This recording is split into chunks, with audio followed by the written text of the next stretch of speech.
Today is day 34 of my GMAT preparation journey. As some of you already know, I previously scored a 99 percentile score on the GMAT with 6 weeks or about 42 days of preparation. At day 34, I am clearly approaching that same point again. This time, however, the challenge is that the test format and scoring methodology have undergone major changes. So I'm having to adapt and learn new things on the fly. This includes things such as building repeatable approaches to solving data insights questions and adapting to the shortened duration of the quant and verbal sections. This is one among a series of videos where you get a direct line of sight into my GMAT preparation and see me demonstrate many of the principles and recommendations which I am willing to bet my GMAT score on. I also share specifics about the progress of my GMAT preparation, including my day-to-day scores. It's a Saturday where I am, and I'm going to start my study session for today by jumping straight into a series of practice sets. I will share my consolidated learnings across all the 3 sections of the GMAT at the end. Let's get going.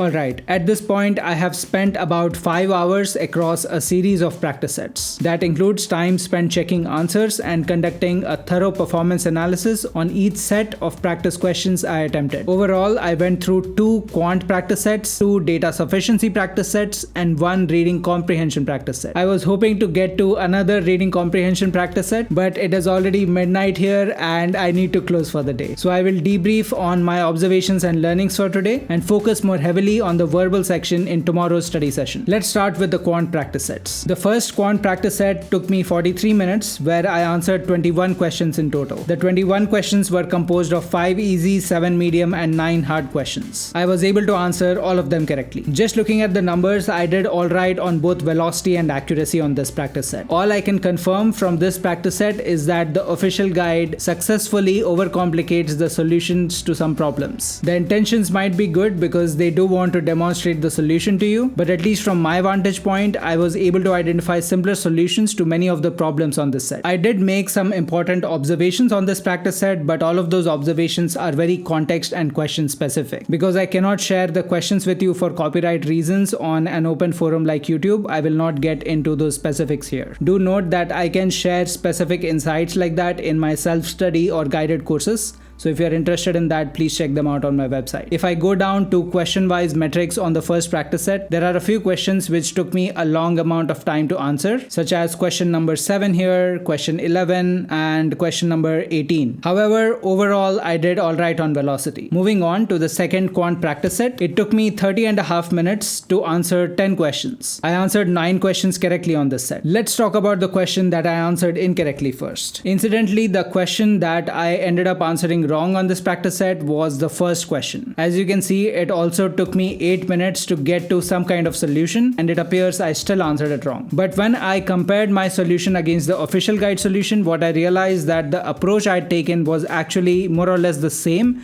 as what the official guide recommends. In my view, this was one of those rare GMAT questions, which in my personal opinion is not sufficiently clear in the way the question itself is framed. I feel confident enough in my solution that I would be willing to reach out to the GMAT council on this one and have a debate on why the question itself is problematic. Unfortunately, I'm too busy for that at the moment, so someday when I'm a billionaire, I will do that. All of that said, my approach to this question itself was correct. The only reason I answered this wrong is because of a minor detail which I think can be argued both ways. Thankfully, this was not a kind of question which uses a pattern that you witness often on GMAT questions. So I'm hoping that I don't encounter a question like this on the GMAT, because clearly I can't win an argument with the GMAT. Outside of that, on this practice set, it is actually pretty clear that I took a hit on velocity. Part of it is also because this was a smaller practice set containing only 10 questions. So even though I went overboard on time only on 3 questions, the overall average looks much worse. As you can see on the screen, there were 3 particular questions which were the main culprits that stole my time. I do want to take this opportunity to share something very important with you. On the older format of the GMAT, the quant section was about 60 minutes minutes long. The time available per question was still the same that you get on the new format of the GMAT. In contrast, the new format of the GMAT is only 45 minutes long. So if you end up spending extra time on one problem, you have lesser time left on the section overall to make up for the extra time that you consumed. This was easier to do on the older GMAT. For example, if I took 2 extra minutes on the first question, I could make up for those 2 minutes by solving the remaining 30 questions faster. On the new format of the GMAT, I will have to make up for those 2 minutes over a span of 20 questions. What this means is that the flexibility you have with spending extra time on any given question is much tighter than it was on the previous format of the GMAT. Thinking about the old GMAT format is irrelevant now because it is not going to come back. But the point you need to be careful with is that you need to limit the amount of extra time you spend on any given question on a section of the GMAT. This inherently introduces a trade-off. Should you spend extra time to solve a question thoroughly and completely, or should you just make a guess and move on to the next question where you might have to face the same trade-off again? The answer to this is not simple because several factors come into play. If you make an incorrect guess, for example, the GMAT will follow it up by throwing an easier question at you. And of course, the key to getting a high score on the GMAT is to answer as many questions right as possible and solve at least a few hard questions on the test. Even if you are able to return to the question where you made a guess by using the review or the bookmarks feature, the problem is that guesswork would have already affected the difficulty level of the questions which were served to you in follow-up to that question. Logically, this can put a ceiling on your score. Of course, I don't have insider knowledge of the GMAT algorithm, so note that I'm only speaking from my logical understanding of how the GMAT algorithm works. The key for you is that you do need to think about all of these things as you construct your time management strategy for the GMAT. The answers will not be clear and you will have to make trade-offs. The trade-offs apply across all sections of the GMAT. In one of my future YouTube videos, I will give you partial insight into my thinking on how you can most effectively manage time on the GMAT. I will link that video somewhere up here when it is out for public consumption. Let's talk about the data sufficiency practice sets next. The first data sufficiency practice set I attempted today took me 27 minutes and I answered 10 questions on that set. I was able to answer all of the questions correctly. Unfortunately, these metrics come with a red flag on my problem solving velocity. On average, it took me 2.7 minutes to get through per data sufficiency question on this set. Honestly, I don't know what I could have done differently. I looked at the official solutions as well and compared them to my solutioning approaches, and I cannot think of any way in which I could have answered these questions faster. When you are seeing a question for the first time, you will obviously have an element of uncertainty in picking the right solutioning path.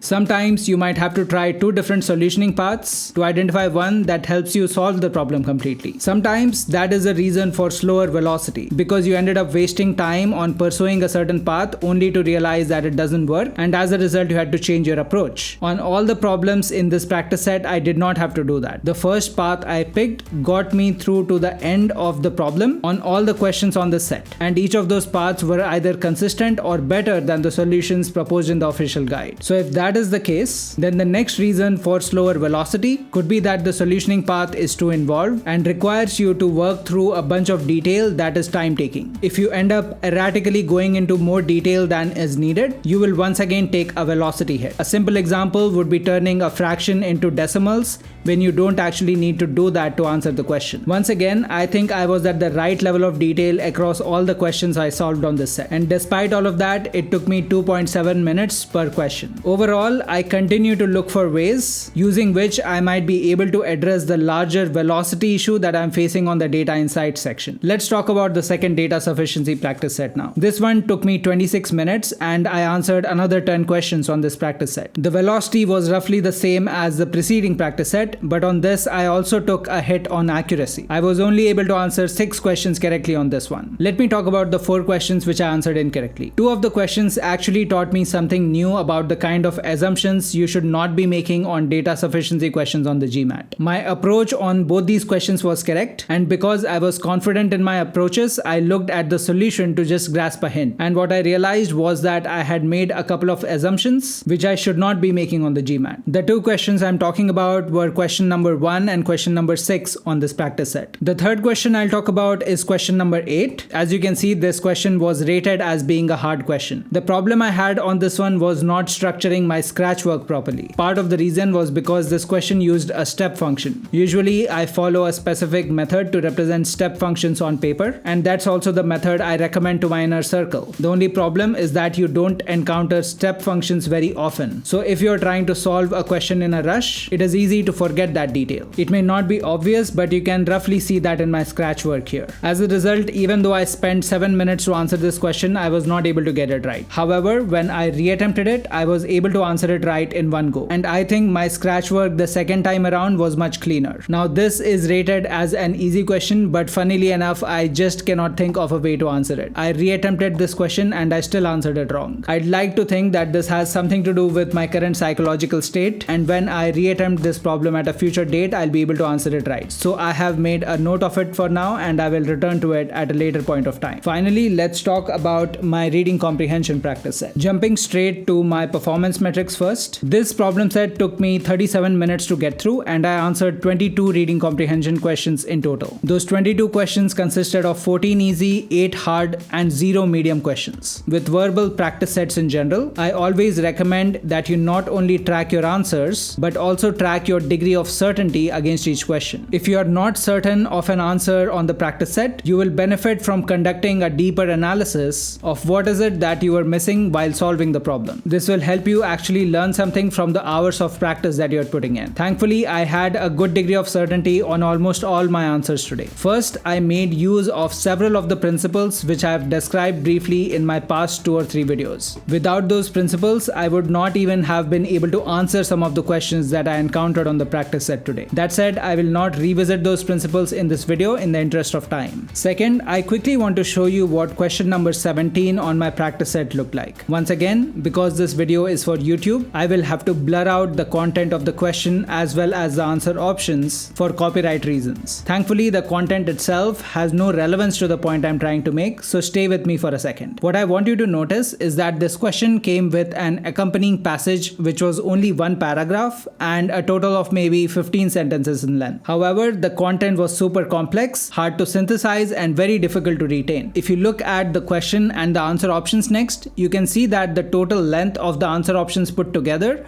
almost equals or exceeds the length of the passage itself. I described in one of my last videos the need for you to avoid cognitive overwhelm on the reading comprehension section of the GMAT. Part of a way to do it is to time box the amount of time you spend on a question. On this particular question, when I read option A, I was quite confident that it was the right answer. On any other reading comprehension question, even with that degree of confidence, I would still go down the list and read each of the other answer options just to be sure that I was not misinterpreting something. You can actually see that in my rough work here. For example, with questions 5, 8, and 9, even though I was pretty confident that options C, A, and B were the right answers, I still went down the list to vet all the other options. However, with question number 17, I deliberately chose not to do that. The objective was to protect my mental bandwidth in recognition of the fact that trying to understand additional answer options would lead me to mix up the takeaways I had retained from the passage and the takeaways I would recognize from the answer options. Of course, you can only make that choice once you have arrived at an answer option that you are very confident in. If you are on the fence, you don't have a choice but to go through the rest of the list to see if one of the other options gives you more confidence. All of this connects back to the idea I was describing in my last video, where I said that on verbal questions, spending too much time and trying to reason through or capture too much information might actually confuse you, leading to errors. Alright, so that is all for today. This brings my Saturday to a close. I plan to spend most of my time tomorrow pushing on the verbal section as well as the data insight section. Remember to click on all the nice and happy buttons you see around this video on YouTube. You can also click on the Ask Me Anything link in the video description if you have any questions for me. Otherwise, I will catch you in the next video.